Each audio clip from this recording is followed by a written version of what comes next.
Good morning, good evening, everybody. Today we have special workshop by Abhijeet and Lindy. Today they are going to teach us how to evaluate the speech. Abhijeet, a Toastmaster with almost 5 years of experience, believes that true essence of Toastmaster lies in the art of evaluation. He has honed his skill by learning from myriad of individuals and extracting the best technique from each. Now he is eager to share his insights with you. Lindy is our seasonal speaker. She possesses a rich background of Toastmaster and have a reputation for providing insightful feedback. I am very eager to learn from both of them. So let's welcome Abhijeet Joshi and Lindy MacLaine. Abhijeet, stage is yours. Thank you so much. One thing I want to mention is Lindy has been a district evaluations champion at least twice. Is that correct, Lindy? Maybe thrice. Yes, see, three times she has been a district champion. So it's an honor to have her presenting with me. Before we get started, I want to ask you, what do you learn from evaluations? Or what skills do you need for evaluation? Anyone? There are total three skills which we need for doing a good evaluation. Anyone? Lena? Active listening. Active listening. Listening, yeah, Yes. listening skill. Perfect. Yes. That's one. Active listening. Anne Marie? Empathy. Very good. Empathy. We need that. Empathy.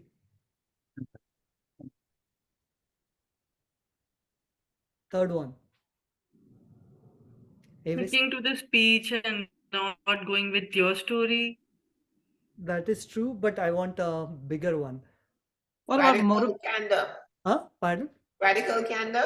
Yes, that will come later. Any other thing? what about Providing to the speakers. That will come later. Lindy? Are you looking for analytical skills? Is that Yes, or critical thinking. Because you have so much of things going on. You want to develop that critical thinking. So remember those three things. What Anne-Marie said, empathy, you need that heart. Because with your heart, you can make a difference. Mostly people just give a laundry list, and laundry list does not have a heart in it. You need active listening, because 7 minutes, you have to listen to what they are saying. And critical thinking, because so much of data is thrown at you, you want to pick the right thing to evaluate. So let's get it started. I want to share one story with you. A year ago, me and my boss were in the meeting.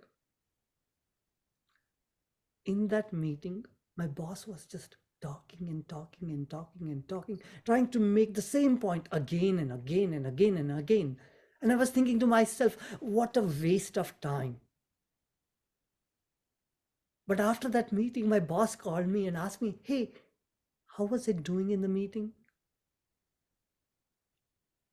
At that moment, I got scared and I did not tell him that he was trying to make the same point again and again and again and again. After this incident happened, I talked to my mentor. And that time, he told me that I needed to change my approach. And today we are going to talk about that. We'll talk about the radical candor approach. So let's get it started. So here is the agenda. First, we are going to talk about why. Why do we need to evaluate? And then we'll go into the radical candor approach, which is an approach by Kim Scott, who wrote the book How to Give Feedback at Work. And then we'll talk about the magic of I statements. We'll talk about the system and structure. I'm going to ask Lindy to tell her what system and structure she uses in her evaluations. We'll talk about what is ideal feedback is, because we need to learn what ideal feedback is. Something I learned from Solars are superlatives. We'll talk about that. And then practice. How do we practice? And then Lindy will explain what things we can evaluate. This is just a small sample of what things we can evaluate. And questions. This is going to be an interactive session. So ask us questions any point of time. Lindy and me can answer any questions you have. So let's get started. Why do we need to do an evaluation? Judy, why do we need to do an evaluation? Help a speaker grow. Perfect. Kushbu, why do we need to do an evaluation? Uh, I think it's for the speaker and everybody in the room for them to improve.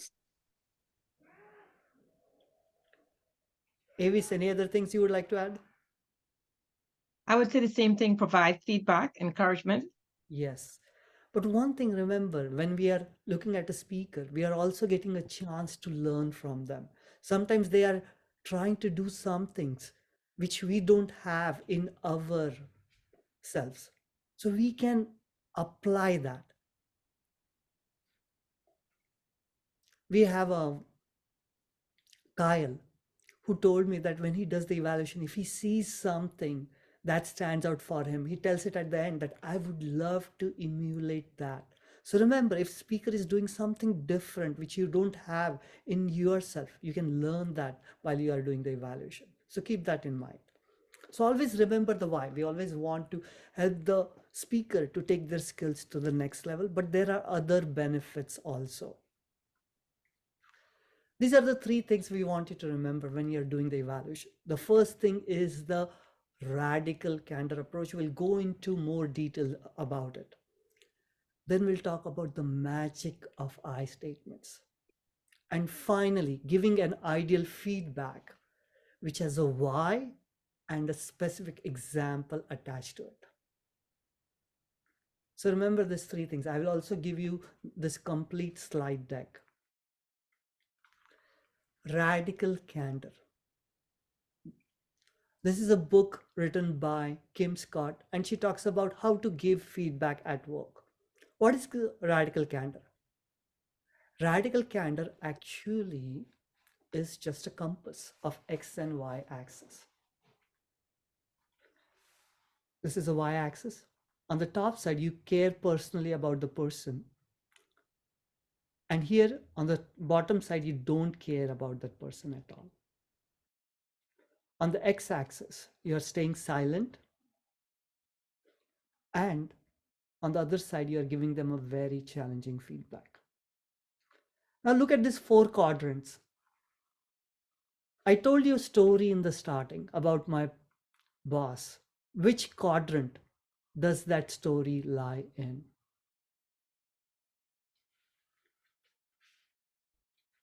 Lena, Avis, Lindy? The upper left, I would say. Yes, 'Cause upper. you had a stake, but you were unwilling to say anything. Yes. So remember this. And which quadrant do you think our evaluation should be? Kushbu?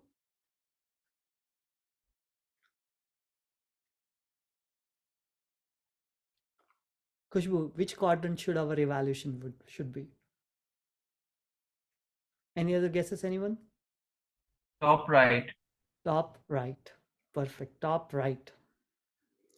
So let's go through each and every quadrant. This is the quadrant I'm not going to talk about. This is called as manipulative insincerity.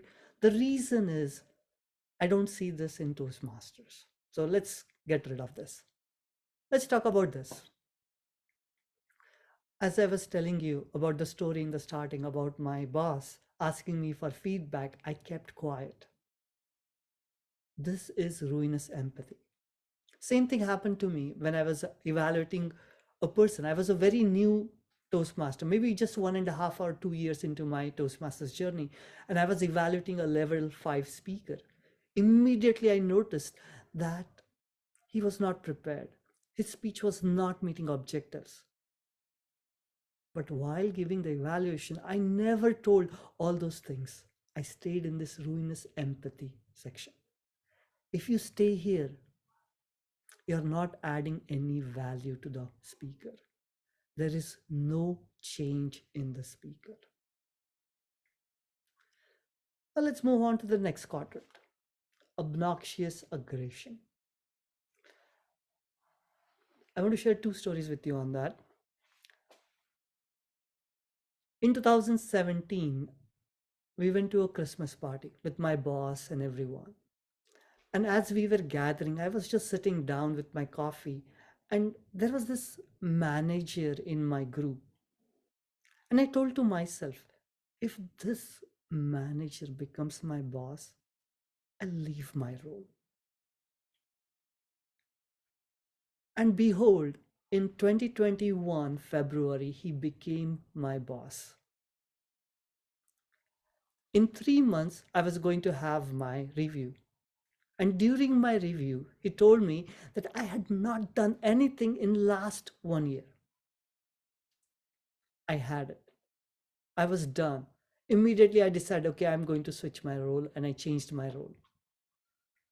The only reason was he was very obnoxiously direct that I could not take it. I became very defensive. So watch the obnoxious aggression. Another story. I went to an advanced club where you had 15 evaluators giving you evaluations on how you can make your speech better. I had the first evaluator. I got good feedback from them. The second one was very helpful. The third one, but after the fourth, fifth, sixth, seventh one, it was so much enough that I was done and I never worked on that speech again. So watch it. It is still the second best quadrant to be in. But people will become defensive and there will be very little change up from it. Abhijeet, may I insert a quick story? Of course, please. So in the obnoxious aggression, that's one thing that a new eager Toastmaster can fall into by accident. I did that. I was so eager to demonstrate that I had something to offer that I didn't spend enough time talking about what someone did well. I just kind of skated by that and got right into what they should do better, what they could do better. So that's an overeager place that's a common tripping point. At least it was for me. Thank you, Lindy. That was very helpful. So watch this. And now comes the compassionate candor. I'm going to share a story about it. This is real story, actually. I was at a club. I was an area director. I was at a Cathedral of Faith Toastmasters Club, which met 6:30 p.m., just 1 hour before our intercontinental meeting. And in that meeting, Raghunatha Raju came for the first time. I saw him for the first time in that meeting. And he gave a long, humorous speech. After he was done, I asked him, hey, do you want me to give you a fluffy evaluation or do you want me to give you a compassionate candor evaluation? And he said, hey, give me the compassionate candor evaluation. I gave him that evaluation. After that, he came and joined me at ICTM. And as the time rolled, we became friends. So you can make a very deep impact on people's lives the way you give an evaluation. Lindy, anything you want to add? No, I'm just echoed that is a powerful place to give an evaluation from. Any questions regarding radical candor? And radical candor will be based upon the words you use. I will never say, oh, here are the ways you could improve your speech. Instead of that, I would say, here are the things you did effectively. Here are the things you could do to make your speech more effective. See, the way the words land on us, it changes everything. And we'll go into more of those words. I'll show those words to you. Any questions on radical candor? Let's move on. So as I told you, no change, little change, and a profound change in this quadrant.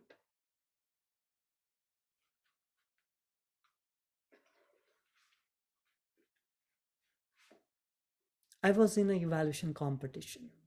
I was in the quarterfinals. I was excited because I know I'd worked so much on the evaluations. But there was a speaker who was giving a speech on video games. I have no interest in video games. But when I was doing the evaluation, it didn't come from the heart. Because I was judging the speaker at the back of my head.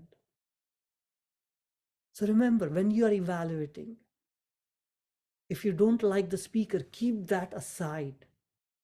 You're only evaluating their speech content, their speech delivery, and the impact of the speech on you.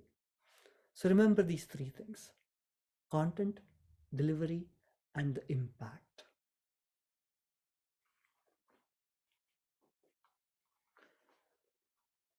I was reading this book a few years ago, Autobiography of a Yogi, and there was this one quote which I would never forget.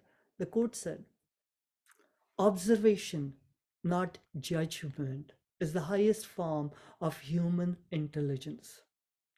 Observation, not judgment, is the highest form of human intelligence. Whenever we are doing the evaluations, we are just observing. And when we are observing, we have to use that kind of language. And that language comes from using the I statements. The simple observation statements are: I saw, I felt, I heard. The simple observation statements. But if you want to go more detail into it, here is the list of the I statements you can use. Simple observations. But if there is something you really liked that stood out for you, you can use those words like, I really loved, I enjoyed, I liked that story plot. So you can use these kind of words. If something was distracting or something you dislike, you can use that. Oh, I did not understand that, or I was confused by, or I disliked the usage of too many props because it distracted me from the speech. If you would like to hear more in the speech, you can use that kind of language. I wanted to see more of that story, what happened. I like to see more pauses, or I would have loved to hear about a strong call to action in your speech. Lindy, anything more you would like to add to these I statements? The I statements makes all the difference, turning it from a criticism to constructive feedback, because it places it in, it's my opinion, instead of this is what you have to do, instead of telling per person that it's the only way to do something. It's a way of reflecting that this is your particular perception. Thank you. Any questions regarding the I statements or radical candor?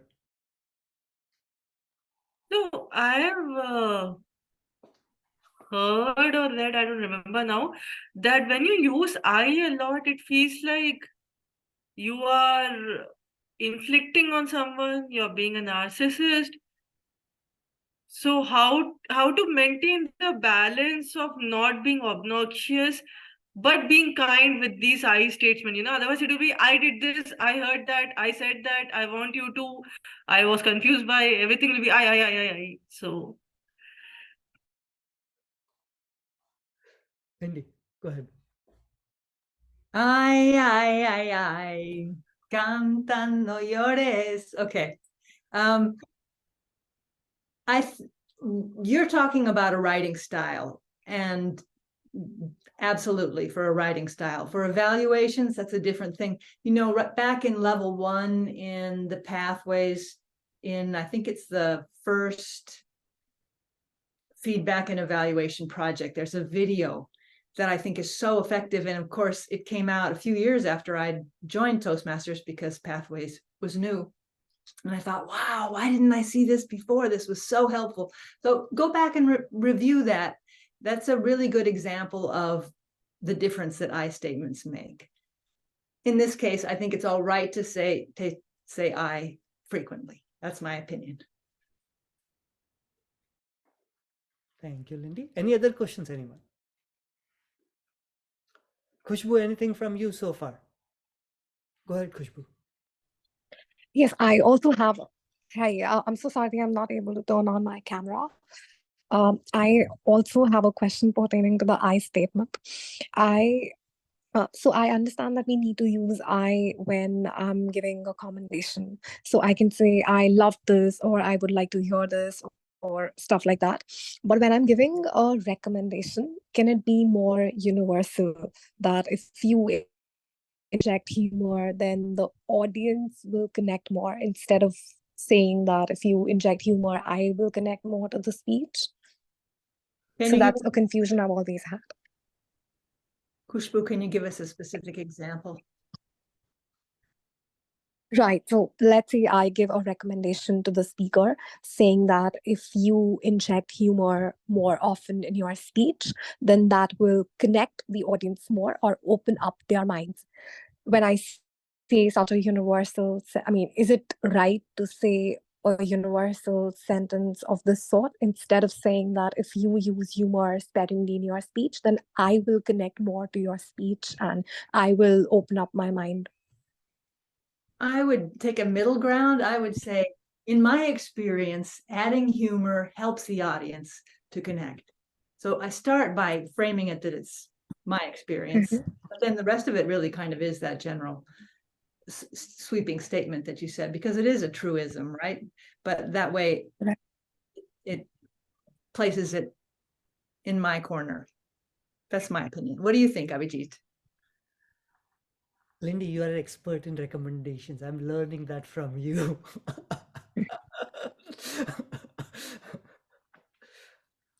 We had one more hand. Pramatesh, you also had some question. Just answered my question actually.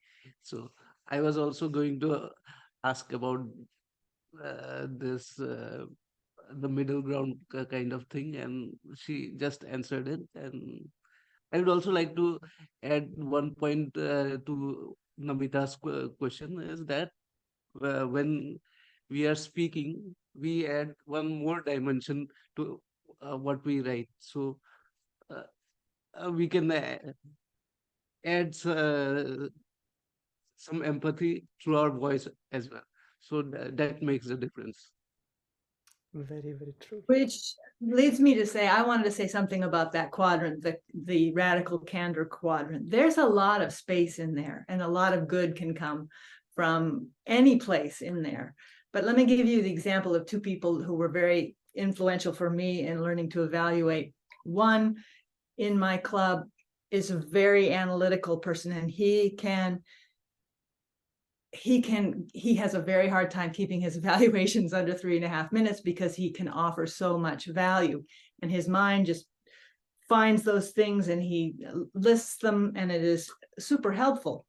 Then there was this other woman who was a part of my club when I first joined, and she evaluated to knock my socks off. You know, when she evaluated me, I actually wanted to keep working on that speech. I wanted to go home and take the next step. Now I realized there was something different about the way she was giving her evaluations, and it was a kind of grace and a kind of kindness. So it wasn't just the value that she offered, it was the tone and the heart that she put behind it. So that is like way advanced compassionate candor. And I try to channel her when I'm evaluating, but just to understand, you know, you just begin where you are, and there's a lot of area to move. So there's really not a wrong unless you're sliding into those other quadrants. Anne-Marie? Yes. Sometimes you hear evaluators, they sound like they're in a theater, particularly the very advanced. They come out with all these flowery language. I believe in just being myself and being honest and in a natural tone.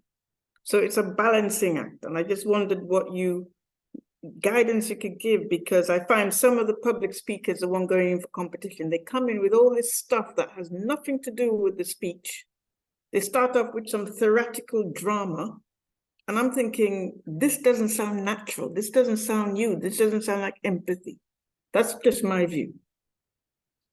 In addition to that, let me share the experience. I don't remember what level or where it was, but it was a fellow competitor who was very polished and came off really well. But then I realized that half of what she said was something that she could have pre-rehearsed. There were quotes about evaluation and so forth. It was nicely framed, but It's false. about her performance and not really about offering value to the speaker. So I have to agree with you, Anne-Marie, absolutely. Any other questions? Let's move on. We'll not talk about this. Yes, Rishikesh. Abhijit, I want to ask question. Suppose you feel the speaker who is delivered speech is the beginner, or he just delivered his icebreaker speech. So how to maintain that balance in evaluation so that he will be motivated to deliver upcoming speeches as well? It should not ruin his confidence, and means how to have that balance between giving feedback as well and how to motivate him. One thing I learned is meeting the speaker where he is at. Okay, suppose he's giving an icebreaker and this is his first icebreaker. I only give him one way to make his speech more effective. I don't give him too many things. But if he's someone who has already completed a pathway and he's giving an icebreaker, I'm going to unload upon him because I know he can take it. He needs to take it because he needs to be at a different level now. So it depends upon the person where they are at. I'll always meet them at their level. Lindy, anything? One reason a VPE needs to be careful to never, this is what happened to me on my first speech. The VPE put someone with their first evaluation to evaluate me. And it was awful. I almost never came back. And I was not precisely a beginner. So I had enough confidence to know that what he was saying was, but it was not kind. And it was, and anyway, it was not well placed. There was something else I was going to say, but I forgot. So I'll be quiet. Yes, Lena. I have a question. So I have seen some videos on YouTube about evaluation, and they say that evaluation is also a performance. Means when we are evaluating, so it should have some structure, starting, middle, and end, and you have to perform as well. So there is some contradiction, I feel like, here, what we are talking and what I have learned from that video. So can you please clear the confusion? Lindy, you want to go first? Well, I will say that Abhijeet is going to offer some structure that's very helpful a little further on with that. But let me revisit someone who's giving their icebreaker speech. This is a place where what I was talking about kindness and grace is so important. Because you know how scary it is to give your first speech. And if you give your first speech and someone very cleverly lists, a number of things that you can do better, you just feel more intimidated and you think, I should never have done this. It was a mistake. I'm going to go home and never come back. So it's easy to step on feelings when a person is new. I always think, in a way, really, that in evaluation contests, instead of bringing the very best speaker they can to be evaluated, which is the way it is usually done, I think there is value in bringing a speaker who's not that advanced, because then it requires the evaluation contestants to draw on that other set of talents. How do they encourage and motivate at the same time as give value? So it's a different art. I mean, it's an art that's equally as important. And I can attest to that. There was last year in October, we had District Fall Fusion. We had a speaker who was not very polished. It was the evaluation competition. And the first evaluator comes in and says, "What an amazing speech." We all knew it was not an amazing. We knew that they are lying on their face. So You had 6 evaluators, and out of that, 3 of them were like, they're just phony because we know that speech is not good. Remember, Lindy? From last year. Well, this is where what Anne-Marie was saying about authenticity is so important. You have to find in yourself, okay, what was one thing that I really admired, and it might just be, Abhijeet, I was so proud that you got up and gave this speech today. Well done. Just showing up and opening your mouth and delivering a speech is something to compliment someone on. You can find something that you can sincerely, without doing that lie, that great big fat lie. One more thing is when you're trying to do a performance, you cannot connect with the person. So watch that. I would always encourage to watch that. Okay, let's go to the system. Lindy, can you tell us what system do you use? I can. I'll just use the air. So I have a piece of paper. First of all, I have 2 parts. First is collecting my feedback. And then I have to decide which of it to use and how to organize it. So, but my paper looks like this, and I put a line down the middle, and on one side, there's a plus sign that stands for things that worked well. On the other side is a triangle, which is math for change. The delta math needs to change. And so I have things listed on both sides, and there's no organization to how it's there. I make notes as they're talking, and it's all over the place. Then I have to go back, and Abhijeet is going to talk about how to organize it. So that's where, after I've collected it, that's when I then decide how can I most effectively make this an evaluation speech, like Lena is talking about. How can I give it form that is can be well received and clear? That's it, Abhijeet. Thank you so much, Lindy. See, remember what Lindy does is she divides the paper into 2 parts. One side she has the plus sign, another side she has the delta. There are a couple of things I also learned is you can use a question mark, something you were confused by, something you didn't understand. And if you find something that really stood out for you, you can use a star mark. So you can use any notation as you would like it. So here are just 4 of them. The plus sign, I use the dash, the question mark, or the star. You can use any notations you want. One of my mentors, he uses I saw, I felt, I heard. He divides his paper into 3 parts. You can use any symbols, any notations. But here is the thing. This I learned from one of my mentees. She told me that she writes notes in tweetable format. What does it mean? When she's taking notes, she keeps it less than 140 characters because then she can keep the attention to the speaker. Initially, when I started taking notes, I used to write so long notes that I would miss what the speaker is saying. So watch that. Any questions regarding the system? Yes, I have a question. Yes. Sorry, I cannot switch on my video right now. The question is like, how do you get into that habit of, putting it in a tweetable format or maybe writing less? Because that is not very easy when you're used to these long formats. And at the spur of the moment, it cannot be done. Lindy, you want to try to answer that? Or Well, I would just say for me that when I'm writing, first of all, I can almost never read what I've written, which is not helpful. But when they're speaking, that what Abhijeet said is true. If you're too long writing something, then you miss what's next. So you just have to put down a couple of key things that's going to help you remember.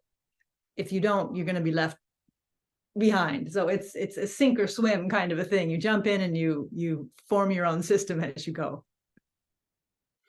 Okay, thank you. And one more. Yeah.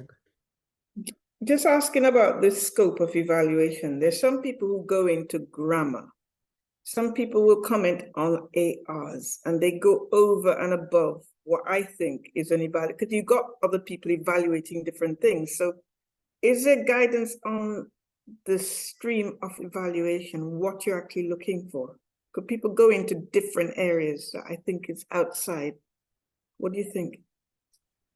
I think there's some different schools of thought. Let me tell you what I find helpful myself as a frequent international speech contestant is to look at how the international speech contest judges ballot is divided. It's divided into content, delivery, and language. And what you're talking about, grammar, would come under the language. Language, I think, is 20%, delivery is 30%, and content is 50% or something like that. Close in there. And there are subterms under there. If you take a look at that ballot, so what does content mean? I can't give you that list, but you can look and see what's under there. And language really is there any, are there acronyms? Are there, what's the word for sayings that is just local? There's a word for that, where it's not universally understandable. It's Quotes, proverbs. say again? Colloquial. Colloquialisms, yes. Then, of course, anything incorrect. But I would say, I think for me, if I'm looking at my list and deciding what to say out loud, that probably I wouldn't go into grammar corrections unless I'm really having trouble finding something to suggest. That would be something I would include on their written evaluation so that they have the information, or I talk to them outside about that. Because, one thing you don't want us to stand there and make a person feel small.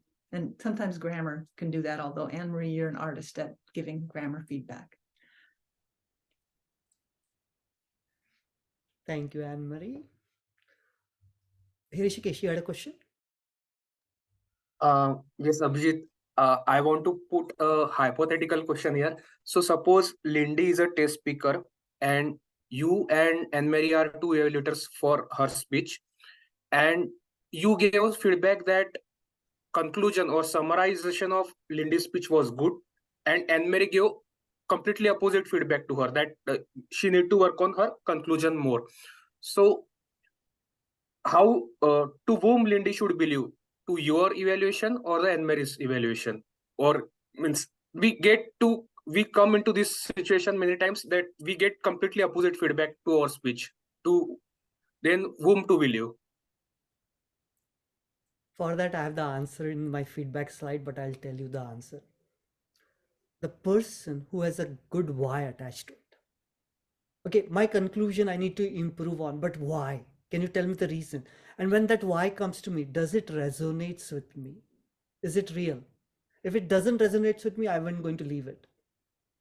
But if it resonates with me, I'm going to apply it. Lindy?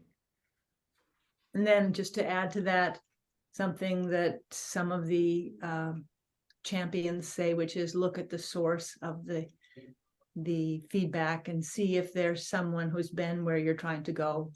Is it credible feedback? Is it something that you choose to take? If you're getting a lot of feedback doing a speech often, you can notice whether that's a piece of feedback that repeats, because if it's valid, usually it will come up again.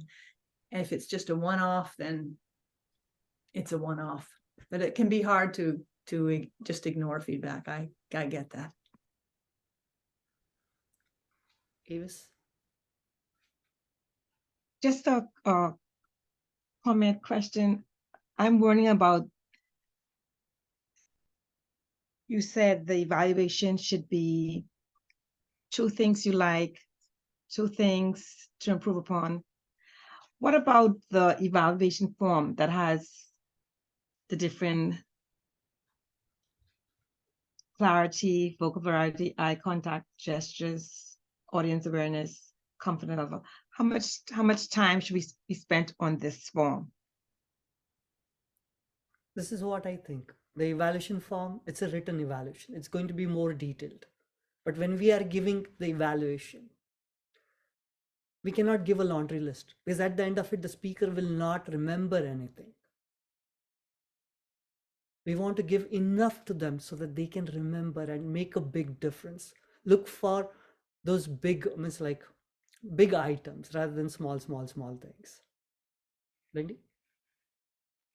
And on those big items, that's part of when I say I make a list and then I choose which ones I'm going to talk about.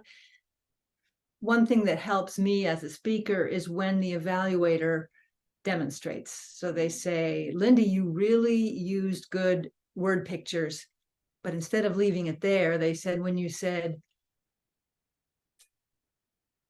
misty mountains, or, actually pick something from their speech that you make note of that you can demonstrate. That's what you mean by word pictures, and you might have 2 examples or something.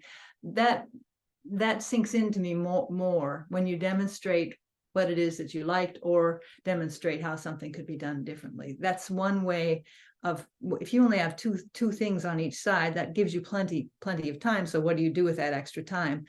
You can demonstrate a little. And the demonstration is an art. That is the one art which I'm learning from Lindy. I didn't know about that. So remember that demonstration is very important. Keshama, you had that one question, how to write the notes in tweetables format. The one thing I learned is the more evaluations you do, the better you get at it. Sometimes you have to do 50, sometimes you have to do 100. It takes time. It's a practice, practice, practice. Yes, I got that too. And when Linda said that you have to jump in at the spur of the moment, probably that was the only option to learn it. Thank you for that. And it's a circle. The more evaluations you receive, the better you get at evaluating. The more you evaluate, the better you get at speaking. They feed each other a great deal. So the more you do both, the better you get at both. Yes, thank you. Avis.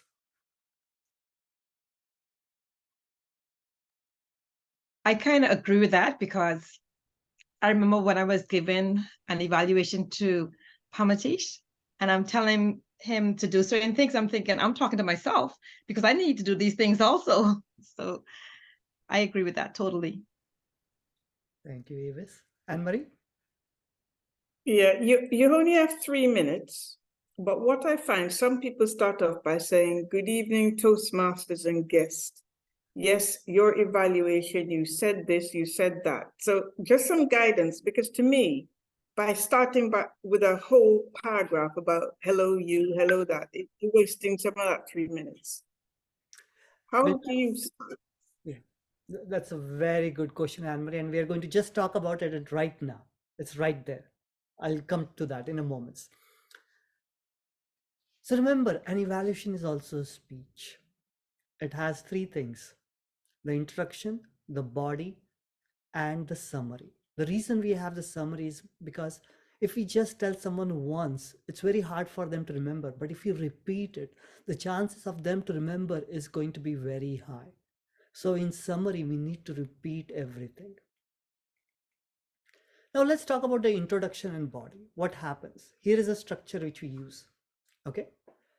Introduction, merely 20 seconds. And here what in my method of evaluation I talk about is, how did that speech connect with me? I never talk about good morning, good evening, anything like that. I directly jump into my evaluation. For example, Devon gave a speech, and immediately when I started my evaluation, I said, Devon, if I was in your place, I would have done the same thing. I would have hiked back to my car, no matter how long it took, because when it comes to cold, I'm also a wimp. So that's my introduction. I'm connecting with him in his speech. That's my 20 seconds, and then I move on to directly to my body of the speech. There are many things you did effectively. Here are a few of them. 2 things he did effectively, 2 things he could do to make his speech more effective. And the best thing about this speech, every word has a power to make a difference. Don't waste your words. Whenever I see, like, whenever you hear, you'll come to know, it's like, okay, this word doesn't have any power. It's just lost time. So watch your words. This is the body and this is the structure. I was a test speaker for an evaluation contest, and there was this one speaker. He talked about one thing I could do, one thing I did effectively, one thing I could do to make my speech more effective, and the best thing about the speech. But he was demonstrating in such a way that he won the evaluation contest. So you don't have to use this format, but this format will get you started. Lindy, anything you would like to add? You're muted. I hit the wrong button and the screen went away. I would like to add to that. I didn't even know about the summary until I went to my first evaluation contest and realized that there are points that you will lose if you do not do a summary. So that is one reason to get in the habit of making a summary, is because when you compete as an evaluation contestant, you need to have it in order to get as many points as you can. Now, something I learned from Abhijeet, and I don't always remember it, I love the order that he does this. He starts how the speech affected him, 2 things they did effectively, 2 things they could do to make it more effective, and the best thing. And then the way he recaps, he gives the steps that to improve first, so that he can then say the positive things after that, which is effectively putting the sandwich method in again and finishing with the best thing. So it goes good, things that are good, things that need improving, the best thing, things that need improving, things that are good, the best thing. I like that about the way Abhijeet does it. When it's people like you, it's very difficult to find anything wrong. Okay, let's be honest. There's some speakers that are just so brilliant. You're just thinking, okay, what am I going to say? And yet, all of you managed to give me good feedback. But there's some speakers that are just top of the range, and you're really struggling to find something of worth. So what do we do when it's you, Lindy? Well, when it's me or anyone, as a beginning evaluator, this was a really helpful tool for me. This is not in contests. This is before contests. And that is, if you can't find something someone can improve on, ask someone else. If, for instance, if in advance I know I'm to evaluate Abhijeet and I'm afraid I won't have anything positive to say, I will ask Pramatesh, will you please watch for something, how to add value for Abhijeet, because I'm not sure that I can, I'll call on you. So you can arrange it personally, or if you have not arranged it and are just finding yourself in that quandary, you can ask, can someone add a way that he can make this even better? You can ask someone else in the club to give that part, as long as you don't lose control of the time. That's the trick of handing it over to somebody else. But I think that's very effective. You can ask somebody, while you're doing your 3 minutes, you can ask somebody else, what is wrong with Lindy's speech? But yeah, but I wouldn't say it that way. What could Lindy do to improve her speech? Yes, not in a contest, but in a club format, during your 3 minutes, you can say what she did well, and then say, I find myself at a loss. Who can offer something that Lindy can do better? And then don't let them talk for too long before you take it back and say thank you and move on. Does that help, Anne-Marie? I'm going to try it. We have Elma and Keshama. Elma, go ahead. Thank you, Abhijeet. Lindy, and may I also add that another way you can just ask the speaker before the meeting, what would you like for me to look out for? Wouldn't that help? It can help, unless if you don't yet feel very confident or not quite sure yet what you're looking for, it can be hard to figure out what's, until you have a certain finesse. And I think it takes longer to become a good evaluator than it does to become a confident speaker. So it's a learning curve. So even though you might tell me I'm working on effective gestures, I would think, well, they looked fine to me. Then I might still want to ask someone else. Abhijeet said he was working on his gestures. Does someone have something about his gestures that they might offer to make them even better? Thank you, Lindy. Keshama, you had a question. Yeah, I had a question. The question is like when Edmarie said that, can we ask the audiences, or when Linda said that we can always ask the audience, what can the other person do to improve his or her speech? Now, the audience comes up with all sorts of answer. If they have some personal grudges, they also come up with that. That is brutal. And it gets very difficult at times. So how do we deal with that? I can add one thing and then Lindy can add. So one thing, Keshama, another thing. Okay, Lindy, you can go first and then I'll add mine. Be strategic. Call on just one person. You know from watching people evaluate who's a confident evaluator. So call on someone who's a confident evaluator. Elma, could you please offer something of value that would give value to Abhijeet? Then after that, it's not open for anyone to keep talking. Then you can say, thank you, Elma, and you can take control back and you can do your summary. Thank you. One more thing I want to add is when someone gave a speech, you feel something. It does something to you. And the speaker is interested in learning about that. And that feedback is very valuable for the speaker. Doesn't matter if it's a really advanced speaker, but if I'm true to my feelings and share that with them, this is what I felt, that's a very good feedback for them after listening to the story. Because remember, it's delivery as well as the content. How does the content land on you? That is also very important. Sometimes they know the mechanics really well, but content, how does it speak with you? Thank you. Any other questions? Any questions regarding the structure? As Lindy said, when we are summarizing, we want to end on a positive note.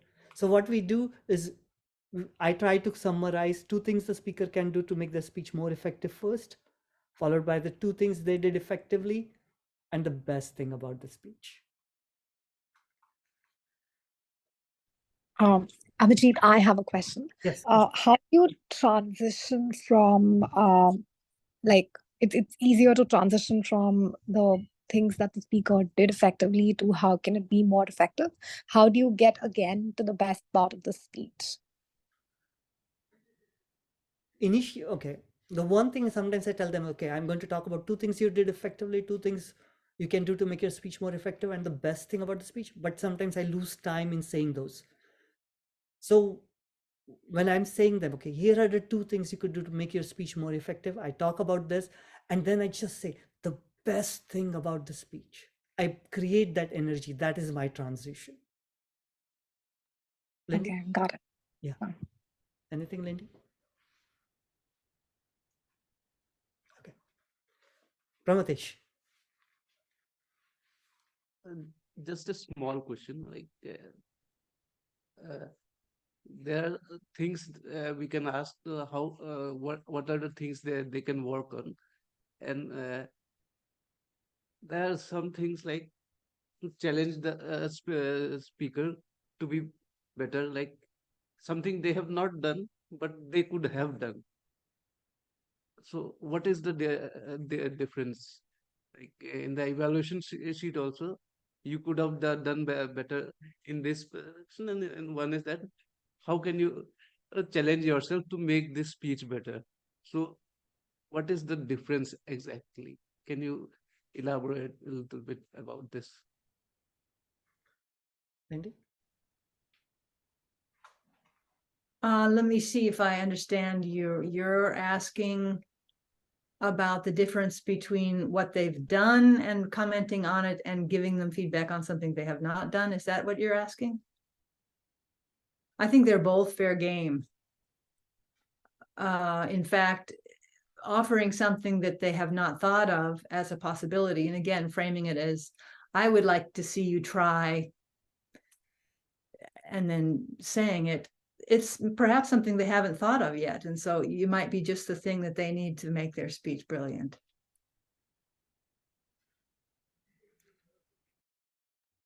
Thank you. So we'll now talk about what is an ideal feedback, and then we'll talk about superlatives and rambling. And then we'll talk about practice and what to evaluate. It was 2020 during the pandemic, our first conference, which was online. And we had this world champion, Ryan Avery, I think he's 2012. And that day, when he was talking about evaluation, he said some things that I still remember. He said, when you tell someone, oh, your vocal variety is bad, that's just an opinion. Opinion does not add value to the speaker. To add value to the speaker, we need to attach that why to it. Why is very important. If someone's vocal variety was not that good, I would have said to them, hey, when I heard the speech, it did not convey the emotions to me, especially in this segment. If you can have changes in that tonal voice that can make it more effective and convey the emotions, it can add value. So remember, the specificity, the why is very important. And finally, having that specific example is very important. Your feedback with a why attached to it and the specific example. This makes an ideal feedback. It creates value for the speaker. They understand what they need to do and why they need to do it. Lindy, anything? Abhijeet, your tone of voice is so soothing and so gentle that I wondered if the audience might, I don't know if I'd really say that, but that is a why, and then you can give them even better an example of how they can take a sudden stop, how they can break it up either visually or vocally so that people wake up, because of course, an audience, they just ate dinner, they're a little tired, whatever. We do need methods to keep them. Oh, look at that beautiful child. Sorry, Pramatish. Okay, go ahead, Abhijeet. Demonstration. Remember that word, okay? That's going to make a big difference. I was a general evaluator that day, and my mentee was doing the evaluation. Her name was Renee. As she was doing the evaluation, I was counting the number of words she was using. Amazing. 1, 2, 3, 4, 5, 6, 7, 8. And that day I said to her, hey, you used amazing for the 8 times. The reason I remembered that, because just a week ago, I had Solarzar in my club and he was talking about evaluations. And during that time, he said to me, if people use superlatives, it shows the poor usage of English language because it does not add any value to the speaker. So remember, when you say, oh, what a wonderful speech, it doesn't add much value to the speaker. So remember that. So avoid superlatives in your speech. If you use it, attach that why and the specific example.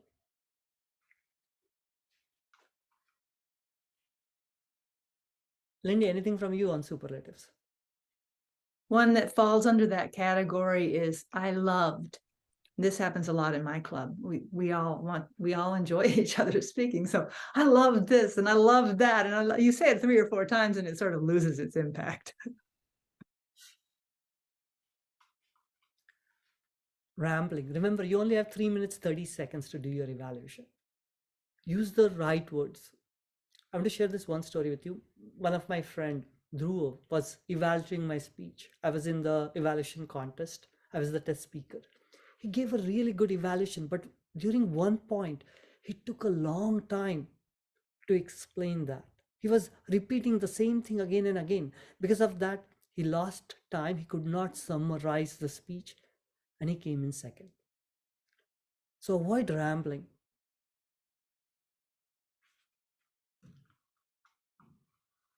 Another thing is, I've seen this many times. We all have heard the speech. We know the speech.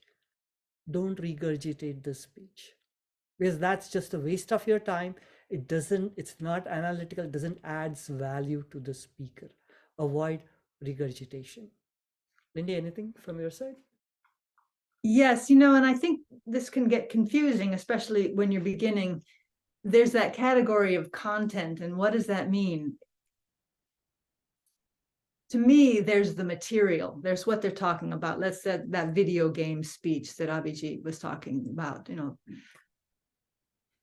I think it's important in Toastmasters not to comment on the material that people are using, because it's our job to help them learn to present that material as well as they can. So when you're talking about content, you're really not talking about whether or not you agree with what they said. Again, I would point you to looking at the different words underneath the content category. That I wish I had it right by me. I don't. Judging form. But certainly the organization of the speech, word pictures. What else, Abhijeet, goes into content for you? Transitions.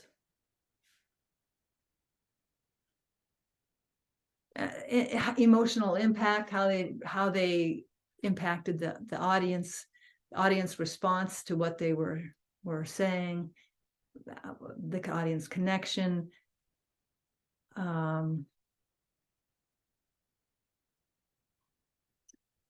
In content, one of the great big things is about whether the opening works. And I agree, just like with evaluations, that speeches are not as powerful when a person begins. Madam Toastmaster, fellow Toastmasters, blah, blah, blah, blah, blah. If you want to put honorifics in, which can be very respectful, do it after the opening. Use the opening, either use a question or a story. And if you're going to use a story, don't start from the beginning. You're starting from the peak, the moment of crisis, so that you draw them in to know what was going on. There I was. Oh my gosh, I was about to pull the hair out of my head. Whatever, then they're like, what? Yeah, okay. Madam Toastmaster, fellow Toastmasters. Okay. You have all seen the James Bond movies. They always start in the middle of the action. Medias res. Remember that.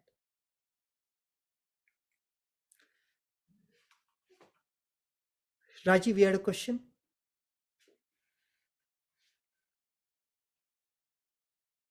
Hello, am I audible? Yes.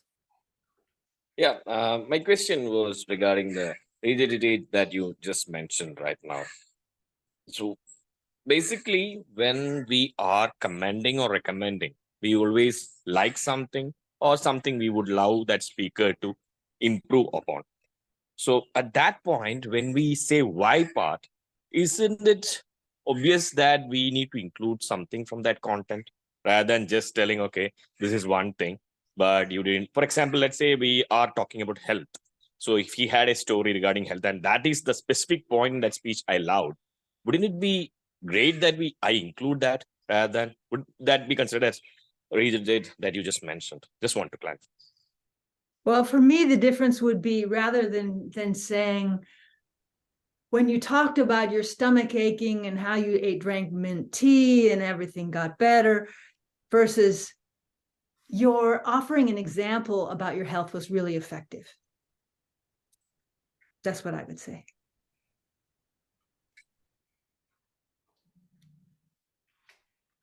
Thank you, Rajiv.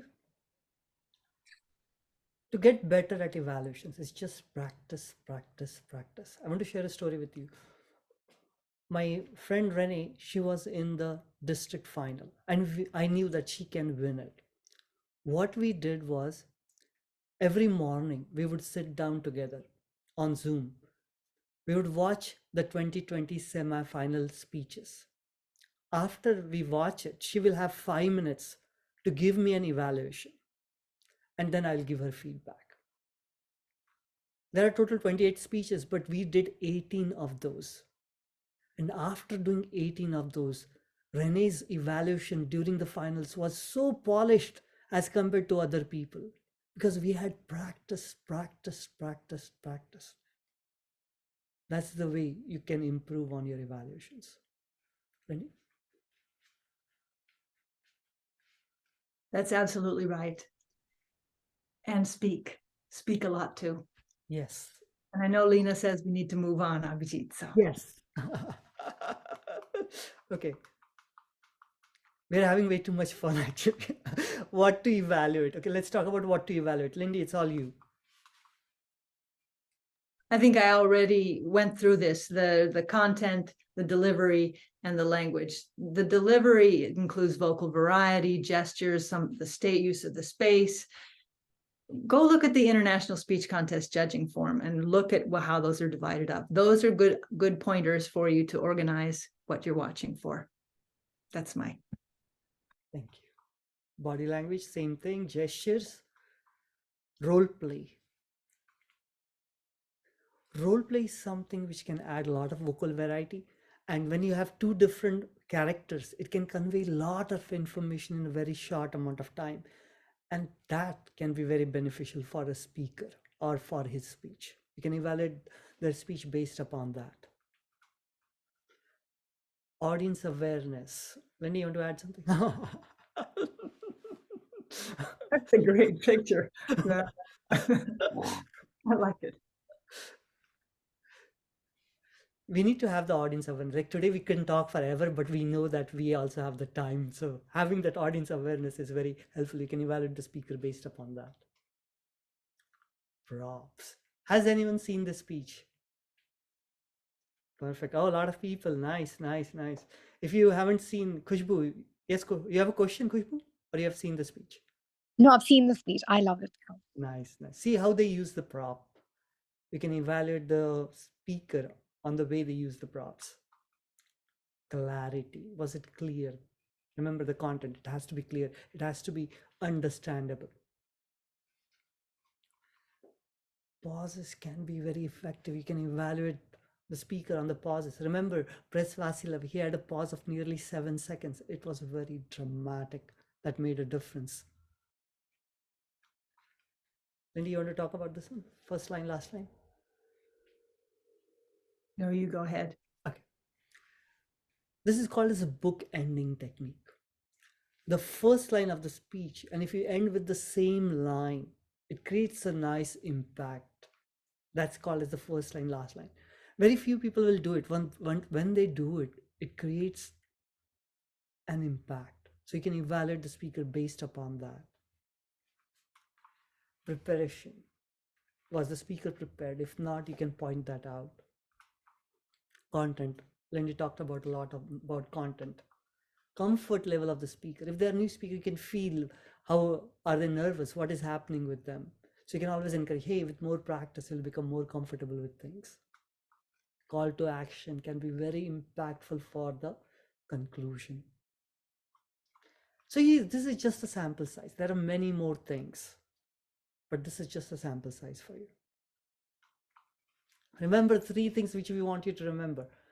Having that radical candor approach, giving that feedback in a compassionate way, but at the same time challenging them directly. The second thing, using the I statements. I saw, I felt, I heard.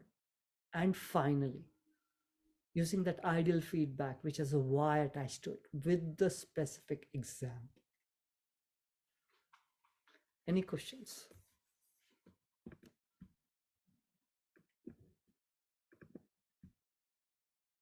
Have you ever been stuck with something to say? You just can't think of anything. And I ask that because a couple of times I've been bored stiff with 1 or 2 speeches I've been evaluating, and I feel like falling asleep.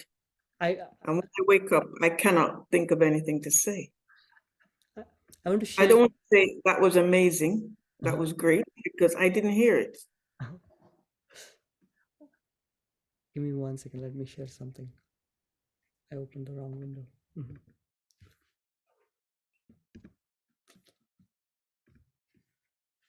Okay. So one thing I want to show you is, see, there are a lot of things. See, there is a criteria also. There are a lot of things you can do to evaluate speeches on. You can evaluate them on ethos, pathos, logos. I'll give this, it has explanation of this. So that is another way you can evaluate. Another thing is based upon the communication secrets. There are actually 4 languages of human communication. You can evaluate them based upon that, because there are total 5 secrets of famous speakers. And there are some slides when you go through, you will have an understanding of what those Hey, are. everybody, how much is this? Too much information? Are you overwhelmed? Like, this is way too much for me. Anybody else?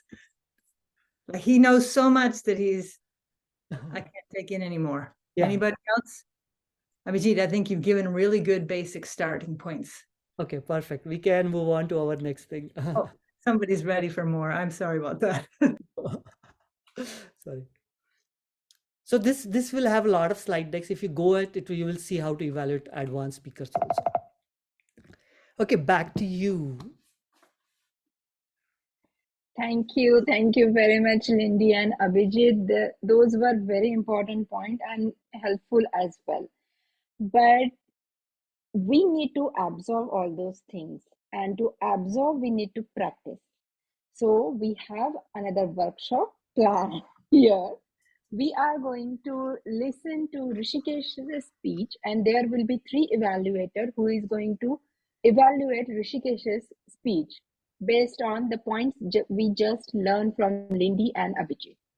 So let's move to our next section, that is prepare speech by Rishikesh. Rishikesh is working on his dynamic leadership pathway.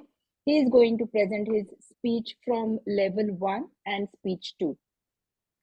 His speech title is Make More Mistakes.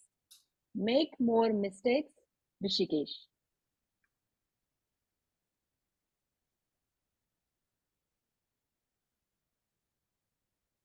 Fellow Toastmasters and esteemed judges, good morning, good evening, good afternoon. How many of you have ever stayed out of your hometown to complete your graduation? Please raise your hand.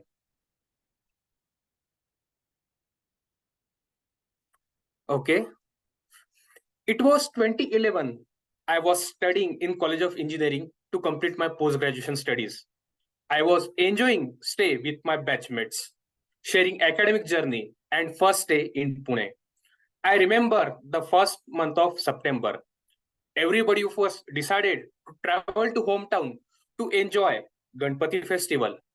I was supposed to travel to my hometown during the Ganpati festival.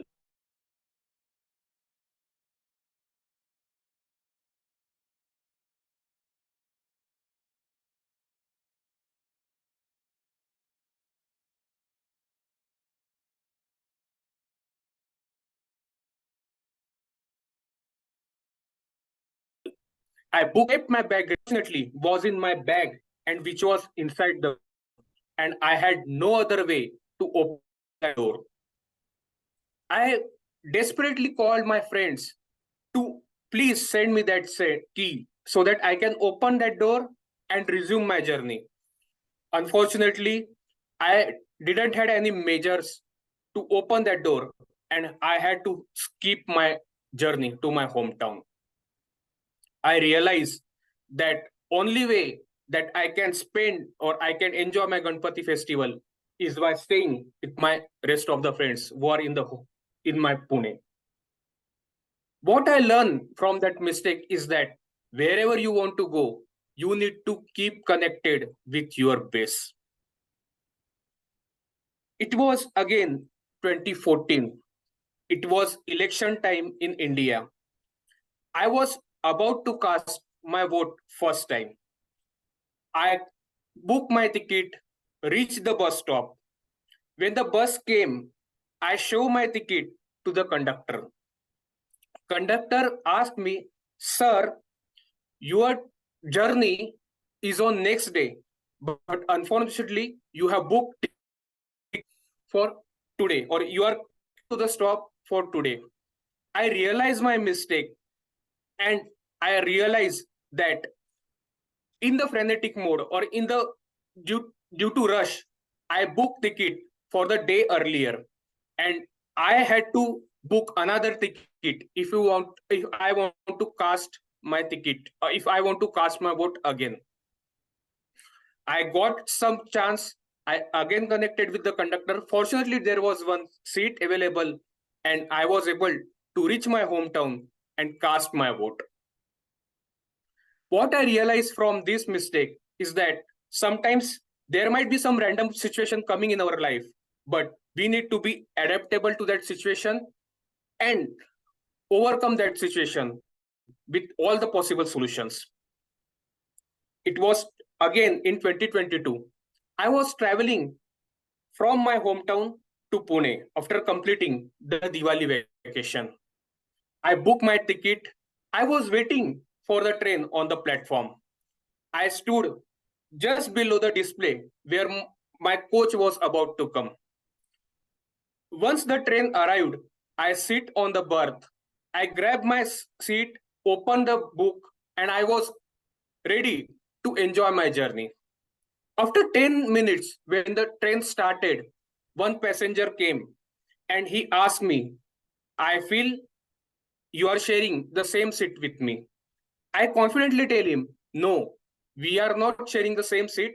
Please check your ticket.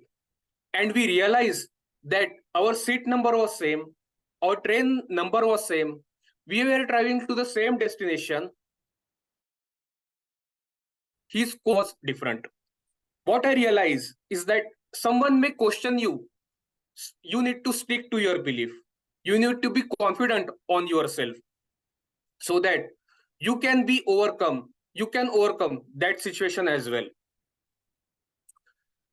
My friends and Toastmasters, mistakes can happen unintentionally or intentionally. The consequences of mistake can be harsh or trivial, but don't worry about mistakes. Commit your mistakes. At the end, you are going to learn something from your mistakes. So make more mistakes. Over to you, Lina.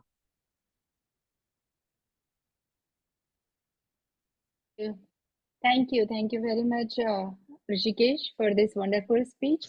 We have our evaluator, Namita, who is going to evaluate Rishikesh's speech.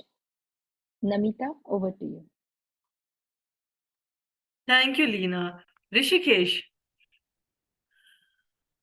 make more mistakes. How much I agree with this topic, I cannot express that, but I do know that practice makes one perfect. A lot. What I loved about your speech is that you gave an energetic presentation with lot of apt gestures at correct time, and the pace of your speech was good. I was never bored. I was looking forward to, okay, what you're going to say next. And all the incidents you related were somewhat relatable to me. What you can improve upon is that the correlation between different incidents. For example, you gave the first incident. After that, it directly went into a journey. So I didn't understand what was the relation between these two topics and what is the mistake that is common between them. So maybe if you can give the mistake in the starting, that I locked my bag or I booked the ticket on the wrong date. In the starting, if you can give a hook to the audience, then the audience will be eager to know, okay, what is going to happen instead of getting confused. And apart from that, the transition between your topics can be improved. It can be a bit smoother. Between the second and third topic, it felt like you are running on your speech. Like you gave the first, okay, tick mark, the second tick mark, third tick mark. Instead of that, if it was a smooth transition, it would have been better. Apart from that, your voice modulation can be improved upon it. You can show your frantic gestures that, oh my God, I locked my bag. How will I travel? Like that. See, my voice increased. But in your case, it was totally steady. It was energetic, but it was totally steady throughout your speech. And your pace was sufficient. Audience awareness is good. Gestures is great. Eye contact is surprisingly great for Zoom meeting. And the topic is extremely interesting. Overall, I really enjoyed your speech. It was to your purpose. The purpose was to write a good speech and in a constructive manner and present it in a well organized way. You had a good opening, you had a good body, you had a good conclusion. So everything was good. There are certain points to be improved upon, and I hope my feedback helps you in your future speeches. Thank you. Over to you, Lena. Thank you very much, Namita. So now we will get feedback about Namita's feedback from Lindy. Lindy, can you please evaluate Namita? Namita, excellent job. Really. You picked up so much and paid attention to so many details. You gave him lots of positive feedback. You gave him really accurate and pointed ways to improve the correlating of the incidents to make the content and the transitions to clarify it. What I liked best was when you talked about voice modulation, you demonstrated it. You showed how that might work in a really memorable way. And I would encourage you to add that demonstration to your correlation of incidents. It takes a little extra time to think of how could I do that as a speaker and to actually give an example. And again, I don't have an example, but what would be a unifying line? Come up with one. And you can say, here's one idea. You don't have to say, here's the way to do it. Here's one idea. You are clearly an experienced evaluator, and I enjoyed what you had to say. Abhijeet, do you have more to add? Namita, now I'm just going to look at the hard side. So you are going, you're giving good recommendations, things he did well, but then after that it just went downhill. It never came up. I want to feel excited. I want to feel motivated after you give the evaluation. So that's something. Bring in that the best thing about the speech. So all those things will matter, and then recap everything. That will be very, very helpful. Okay. And one thing for recapping, Namita, is you can cut down on the number of things because you have a lot packed in there. If you cut down, then you get to demonstrate more fully and they will walk away and remember it more clearly. I know when you have so much to say, it's really hard to choose. Yeah, you don't have to say every point. You just say 2, 2, 1 or 1, 1, 1. Okay. Back to you, Lena. Yes, thank you, Lindy. Thank you, Abhijeet, and thank you, Namita. Our next evaluator is Anne-Marie. Over to you, Anne-Marie.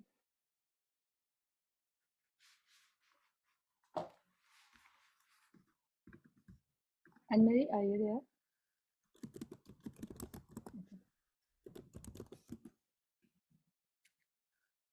Maybe she escaped. I know she wasn't too excited about this. She is here. I really couldn't hear a lot of the speech and it cut out at various points. So I had some challenges because I lost it. However, I want to say that I have witnessed a speech which gave very strong messages. Messages I could resonate with as a person, very universal. You talked about the challenges of dealing with the tickets, and it empowered me to think about coping in every situation. One of your strengths is the storytelling. You told stories, you started with a question to the audience, and that engaged me. You asked everybody who had been in that situation. Well done for that. And I was very encouraged with the strong messages, as I said, of hope, speaking to your belief, and whatever you want to do, keep going. To enhance the speech, I would want you to emphasize going straight into it. You only have 6 seconds to make an impact. So, ladies and gentlemen, go straight into the adventure. I would also like you to synchronize those hand gestures with some of the key messages. At times, there was a lot of movement, but it didn't tie in to a word, a speech or whatever you were saying. So just work on that. And I was a little confused about the purpose. So give the purpose at the beginning, and that can lead and transition. So the structure. For me, it was very, very enlightening experience, good information about coping, a powerful storyline. Just be careful about the structure and use of the gestures. Continue to excel as a storyteller. Over to you. Sorry, I Thank you, Anne-Marie. missed a lot of the stuff, so I am apologizing in advance. Yeah, for me too. There was some network connection. I missed some earlier part. Over to Lindy. Please give feedback to Anne-Marie. Anne-Marie, you never again have permission to look dejected or discouraged about your evaluations. That was brilliant. Really, honestly. I couldn't hear it as well. And in spite of that, you came up with some really strong positives and some very clear ways of improving. All that with not being able to hear the whole speech. So really, really well done. Those were very clear takeaways, and I agreed with them. The only thing I found slightly confusing was when you said add purpose, and I wondered, did you mean his call to action? You know, I mean, is it what you want the audience to do, think, and be differently? When you say purpose, what did you mean? There was a lot of different purposes and different messages, adapting to change, where do you go from here, dealing with mistakes. So I couldn't get an overall purpose of what this speech was about. It was a lot of different ideas coming together. So when I say purpose, I would like a purpose at the beginning. I can see it halfway through, and it ends with a powerful conclusion, and it all joins together. So there were different ideas happening in that speech. And the purpose is one strong message that the audience can identify with at the beginning, the middle, and the end. Does that make it clear what I mean? That was beautifully articulated. Yes, exactly. And another way to describe that, once you've already said all you just said, is to call it a foundational phrase referring to what you want the audience to take away when they leave. And that was really, really well articulated. I think that was beautifully done, Anne-Marie. You're much better than you give yourself credit for. Abhijeet. Anne-Marie, the way you started the evaluation, I will have it later in the evaluation. I don't want you to release your feelings immediately. Bring them little later on. That will make your evaluation more impactful. I remember when I was getting an evaluation, the first thing he said, I was confused by your speech. And boom, my ears got closed. I didn't hear any single word after that. Watch your opening. Opening is the place where you really connect with the speaker. Those first 20 seconds are the most important. Okay. Back to you, Lena. Thank you. Next evaluator is Pramathesh. Over to you, Pramathesh.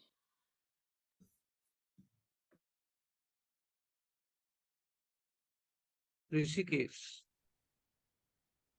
I really liked your title. It made me look into what you are going to speak in your speech. It was a very interesting title. So I was going to listen to you each and every part of your speech. When you started with a question, it was a good start. And your ending was also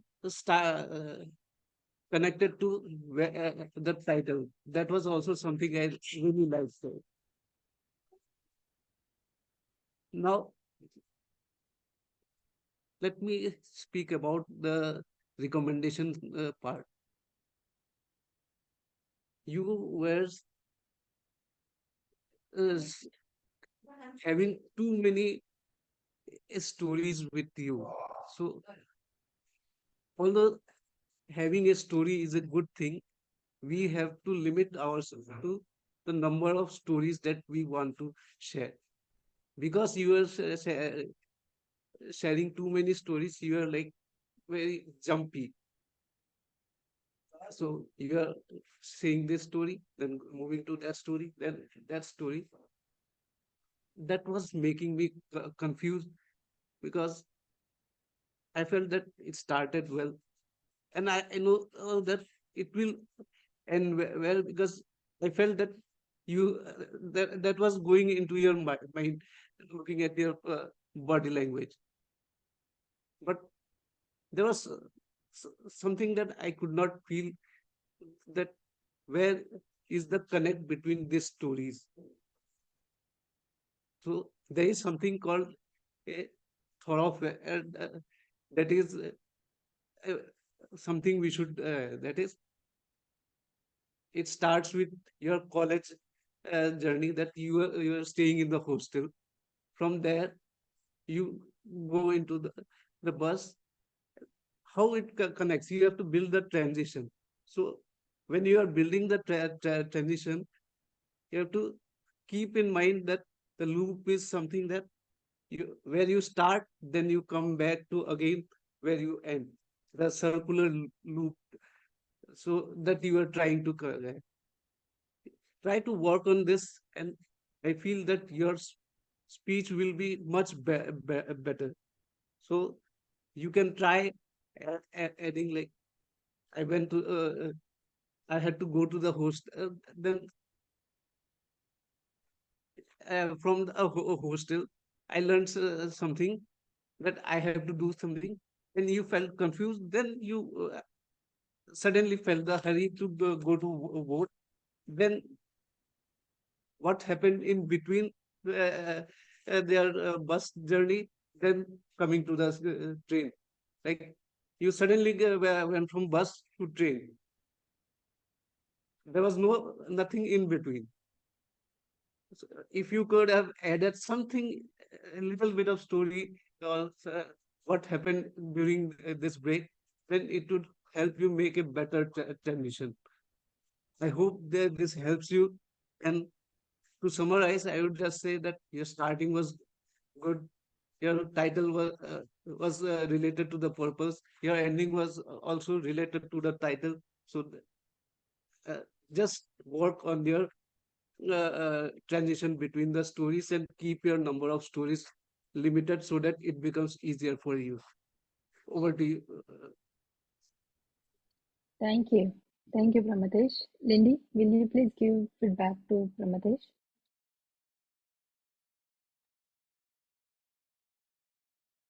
Pramatesh, you had some really strong elements. You began with something you liked. You really liked the title. Here's some of the things I especially liked about your evaluation. I liked the word you using the word jumpy, because it was a really descriptive way of describing your experience, how you experienced the speech. It was how that speech impacted you. You made you feel jumpy. You weren't sure where he was going, and that was what you then went on to explain in more depth. And then you added the building the transitions as a way to help solve that. What I would add is that you give an example when you say add something. For instance, it might be at the end of the first story, mistake number 1. Then the next day, your example might be that there's a physical movement that moves from one story, or the summarizing statement like mistake number 1. Give an example. So adding a demonstration besides just suggesting is great. It is grand. Abhijeet.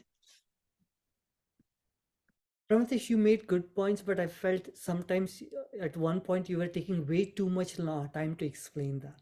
Move on. I think your evaluation might be 4.5 minutes. You only have 3 minutes, 30 seconds. So watch the time. Okay. Back to you, Lena. Thank you very much. So on here we are at the end of the meeting. Anybody wants to give any feedback to this evaluation? What do you feel? What do you learn? Anything? Guess, especially from guess.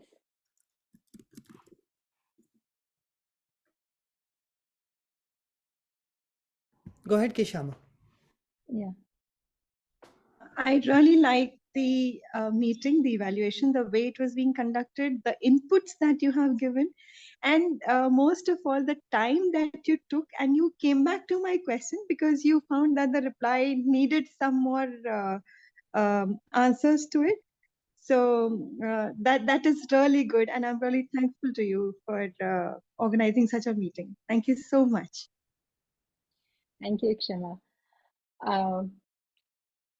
Vaishali, Victoria, Judy, we would like to hear from you. What do you think about this workshop? Not only that, if you can say, what's one thing you'll do differently with your evaluations now? Yes. Go ahead, Rajiv. Yeah, go ahead. Keshama, you were saying something. I was answering Linda's question. I said I'll be more considerate and I'll take down the points. Of course, I'll not be very elaborate. I'll be hitting the right notes. So that is what I'll be doing.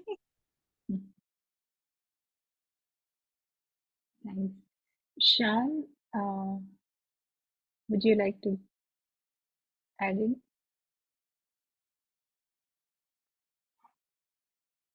Shan, Taiwan. Yeah. Hello. Actually, I am very inspired from this speech, but I have just one question.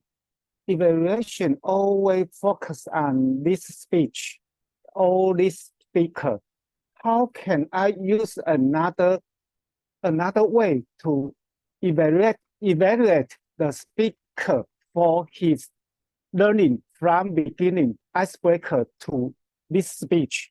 How can I evaluate this kind of the time to make sure he is very, very good for the speech? Thank you very much. Yes. Lindy? Or I can. So if I'm seeing someone, like suppose Lena is in my club and I'm watching her as she's going from icebreaker to a level 4 speech, and I can see the improvement, I can point it out. Because this is only club level evaluation, I will point it out. Lena, in last 6 months, I've seen you grow so much. I will point that out. So you can point it out in your evaluation. You can point the growth you have seen, the comfort you have seen, their delivery improvement you have seen. So you can point that out. Okay. Thank you, Shan. Kushbu, Victoria, do you want to add something? Yes, thank you so much for the session, and special thanks to Abhijeet for sending me a message. This was extremely informative and insightful. I learned so much. Going ahead, I will use the word effective. How to improve your speech or make it better and all crap of that sort. I will replace that with the word effective. And obviously, I will stay in the radical candor that Abhijeet explained. So thank you so much. Thank you. Noor Mohammed, what do you think? What you will change or what takeaway you learn from this workshop?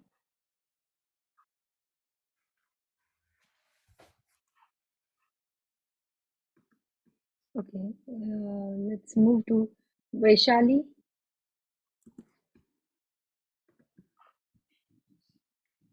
Victoria. Hello. I would like to say that this was an interesting training for me.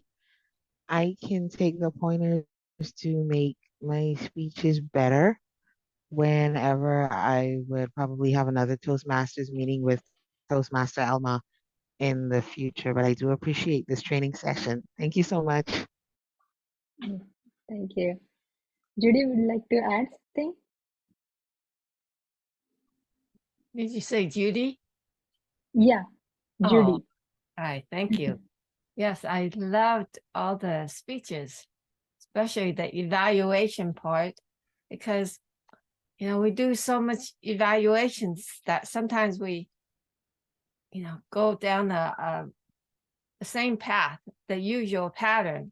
It was refreshing to hear all the interesting perspectives, and Abhijeet used so many stories, examples, his personal life, that made this speech come alive for me when I hear his own experiences. And a lot of the stuff I had learned before, but if you don't use it, you lose it. And it was good to hear it, to refresh my memory of all these valuable tools that we have at our disposal to help our club members grow. And in turn, they help us to grow. So we're all in this through the thick and thin. Yes, thank you. Thank you, Judy. Rajiv, what would you say? Learnings galore out of this workshop.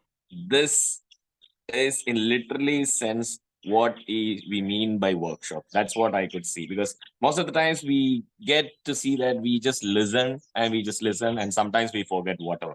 But this was really a practical workshop which made sure each and every point were detailed and was like a team effort. Lindy and Abhijeet were easing with these things and was it a learning happening? We were having fun, but we learned a lot. So that was the feel I got it.